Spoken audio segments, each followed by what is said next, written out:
Bonjour à tous, donc aujourd'hui nous allons faire un petit rebond à la logique combinatoire en traitant des multiplexeurs et démultiplexeurs. Donc un multiplexeur ou un démultiplexeur, c'est tout simplement un circuit qui va permettre dans le cas d'un multiplexeur, de sélectionner une seule sortie en fonction de la combinaison d'entrées. Et le démultiplexeur, par contre, choisira une seule sortie. Donc, nous notons alors un multiplexeur, vous allez trouver dans la littérature qu'on met ça généralement comme mux. Vous allez trouver alors plusieurs entrées qu'on notera E0 jusqu'à En. Vous allez trouver ce qu'on appelle aussi des entrées sélectives qui sont d'une certaine manière corrélées avec une certaine logique au nombre des entrées ici. Nous allons voir qu'on notera, on va noter A0 jusqu'à N, mais bon, AM, voilà, pour être plus juste, avec éventuellement une seule sortie S. Dans le cas d'un démultiplexeur, on est sur la figure inverse, où vous avez une seule entrée E, plusieurs sorties S0 jusqu'à Sn, et encore une fois, plusieurs entrées sélectives A0 jusqu'à AM avec une certaine logique qu'on va détailler entre le nombre de sorties et le nombre de ces entrées sélectives. Donc je vous le dis d'emblée, si le nombre, alors si, on va dire si A, ou le nombre d'entrées sélectives, on va nous mettre ça nombre d'entrées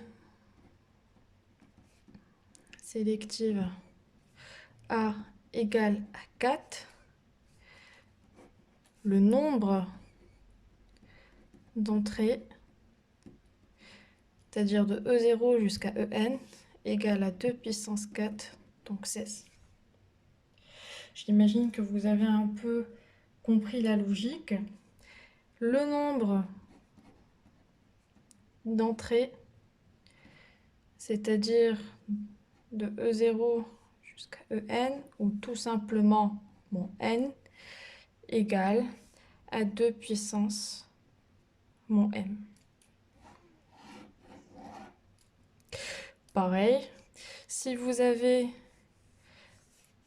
N sorties, donc pour faire simple, le nombre N de vos sorties est tout simplement 2 à la puissance M, qui est le nombre de vos entrées sélectives dans le cas d'un démultiplexeur.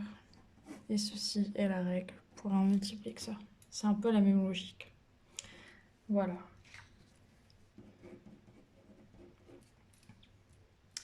Généralement, si on note un multiplexeur, par exemple MUX 8, c'est tout simplement pour dire qu'il a 8 entrées. C'est-à-dire E0 jusqu'à E7. Ceci dit qu'il aura éventuellement 3 entrées sélectives, vu que c'est 2 puissance 3 égale à 8. Et donc, ça va faire qu'il aura A, B et C en entrée sélective. Voilà. Alors,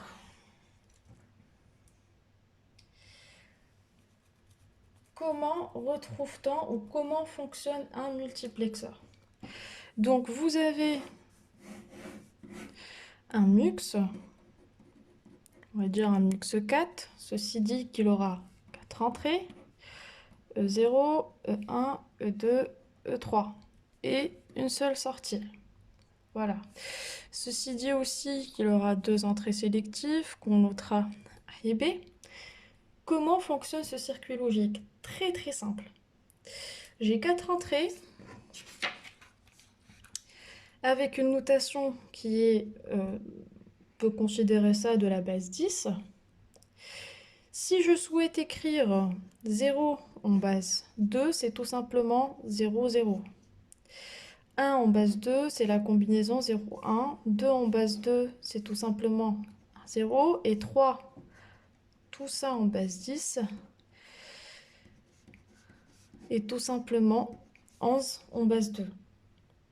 Ce qui explique que si on aurait à choisir une sortie parmi qui sera égale à ces 4 entrées-là, il suffira juste de voir l'état de A et B et tout simplement de réinjecter en sortie la valeur de l'indice de la sortie de l'entrée qui lui est correspondant. Je m'explique. Vous avez A et B. Elles sont dites entrées sélectives parce qu'en fonction de la combinaison de ces deux entrées-là, nous aurons à sélectionner une entrée pour la réinjecter en sortie. Un multiplexeur, tout simplement, il choisit une entrée parmi plusieurs entrées pour qu'elle soit la sortie à une combinaison A et B. C'est très simple. Donc un multiplexeur, ce qu'il fait, il choisit une entrée parmi E0 jusqu'à E7 pour être sa sortie en fonction de la combinaison A et B. C'est-à-dire, j'ai A et B, c'est-à-dire 4 variations possibles, 0, 0, 0, 1, 1, 0, 1. Donc, j'ai éventuellement S. Donc, si j'ai 0, 0, ça veut tout simplement dire 0 en base 10. Donc, je choisis l'entrée E0. Ce qui sera choisi en sortie, c'est tout simplement E0. Et donc, au lieu de lier E1, E2, E3 à S, je ne lierai tout simplement que E0 quand A égale à 0 et B égale à 0. Quand j'ai la combinaison 0, 1, c'est l'entrée E1 qui sera reliée à S. 1, 0, c'est l'entrée E2. 1, 1, c'est l'entrée E3. La fonction de mon multiplexeur 4, c'est tout simplement A bar, B bar, E0, plus A bar, B, E1, plus A, B bar, E2, plus AB, E3. Voilà. Vous allez tout simplement vous poser la question pourquoi on n'aurait pas abrégé en mettant juste S égale à E0, E1, E2, E3. Ce qui est tout à fait logique. On aurait pu écrire E0 plus E1 plus E2 plus E3. C'est-à-dire que ma fonction, c'est soit éventuellement E0 ou E1 ou E2 ou E3 exclusivement. Sauf que si vous remarquez, vous mettez A bar, B bar qui sont à l'état 0, 0 pour avoir la sortie 0, c'est tout simplement dire 0 bar fois 0 bar, donc tout simplement 1 fois 1, et donc vous avez 1.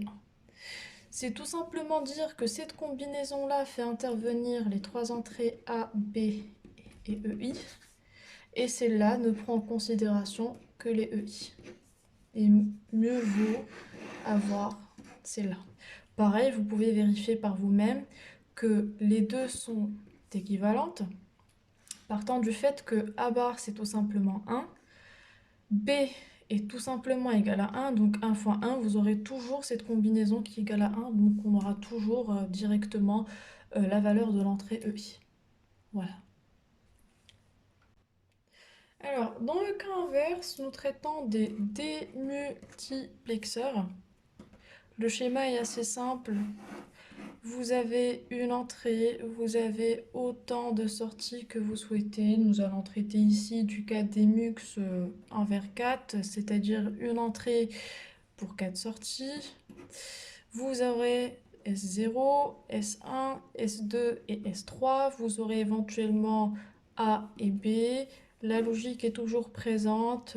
2 puissance 2 qui est le nombre d'entrées sélectives égale à 4 qui est tout simplement le nombre de vos sorties. Voilà. Donc l'idée pour un démultiplexeur, c'est de choisir encore une fois une sortie à activer en fonction de la valeur de la combinaison de vos entrées A et B. Quand je dis en fonction de la valeur, c'est tout simplement cette valeur-là traduite en base 10 donnera l'indice de la sortie à prendre, comme il était le cas pour le multiplexeur, où tout simplement la valeur transcrite, la valeur de A et B prise en base 2, transcrite en base 10, donne éventuellement l'indice de l'entrée à activer pour que tout simplement S égale à une de mes entrées en fonction de la valeur de A et B. Voilà. Donc A et B donnent un indice tout simplement sur elles sont indicatrices en fait de l'indice de l'entrée dans le cas du multiplexeur à prendre ou de la sortie à prendre dans le cas d'un démultiplexeur. Voilà. La table de vérité par contre là et tout logiquement elle aurait changé. Vous avez une entrée et vous avez 4 sorties. Donc vous avez 2 entrées sélectives A et B, 4 combinaisons 0, 0, 0, 1, 1, 0, 1, 1. Nous allons choisir arbitrairement de placer E, qui est mon entrée, une seule fois pour chaque sortie. C'est-à-dire, on a l'habitude de mettre ça en diagonale. La lecture est assez simple. Donc vous l'aurez compris, S0 est activé, c'est-à-dire la liaison E active la sortie S0 quand la combinaison A et B des valeurs sélectives est égale à 0, 0 en base 2 qui vaut 0 en base 10. 0, 1 qui vaut 1 en base 10, 2 en base 10 et 3 en base 10 va faire activer la sortie S3. Retrouvons la fonction logique de chaque sortie. Donc S0, elle serait égale à A bar, B bar, E. S1 serait égal à A bar, B, E. S2 serait égal à B bar, E. S3 serait égal à A, B, E. Contrairement au multiplexeur où nous aurions le choix soit de garder une écriture étendue en prenant compte des 3 entrées A, B et E ou pas, dans le cas du démultiplexeur, la seule écriture possible est celle en fonction des 3 entrées A, B et E. Parce que sinon, si nous aurons pris S0 égale à E, dans la même logique, S1 sera égal à E, S2 sera égal à E, S3 sera égal à E, ce qui est tout à fait faux. Ceci dira que S0, S1, S2, S3 seront toutes activées quand E est activé. Donc nous avons des contraintes, d'où les entrées sélectives. S0 n'est activé que lorsque A égale à 0, B égale à 0 et E est active. Voilà. Donc c'est un peu tout pour les multiplexeurs et les démultiplexeurs.